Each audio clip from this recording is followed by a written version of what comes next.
Now, Monday yesterday was a dramatic day for South Korea's domestic political realm.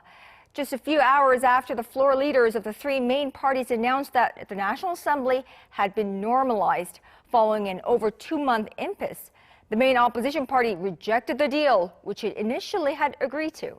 Our Kim Min-ji reports. The sigh of relief following news that the National Assembly had been normalized was short-lived. Less than 2 hours after the floor leaders of the three main political parties said they had reached an agreement to normalize parliament, the main opposition Liberty Korea party announced the deal null and void after its lawmakers refused to endorse it. The conservative lawmakers claimed the deal was not specific enough and that they have nothing to gain from it despite their fighting. There were calls from lawmakers in our party that the agreement needs to be more transparent. Therefore, it is difficult for our party to accept a normalization deal. That's likely in reference to a clause saying the parties will discuss the proposals of each party regarding the key reform bills put on fast track in late April and handle them in a spirit of agreement.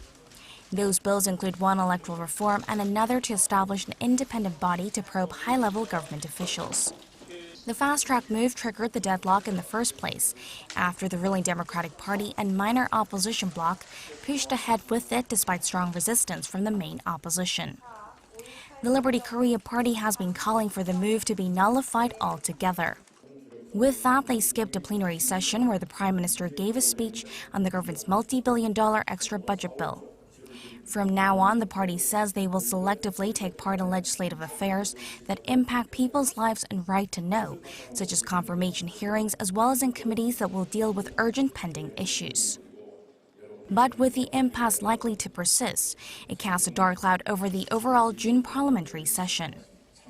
With the National Assembly out of business for over 2 months, it's left the government's extra budget proposal, as well as other pending bills related to economic revitalization or people's livelihoods, on hold.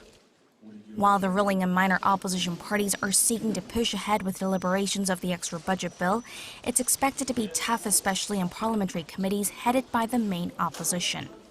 The ruling party criticized the main opposition, saying they have gone against the wish of the public to normalize parliament, while the minor opposition Paramita party, which was also part of the agreement, expressed regret, saying that the prolonged standstill will only burden the people.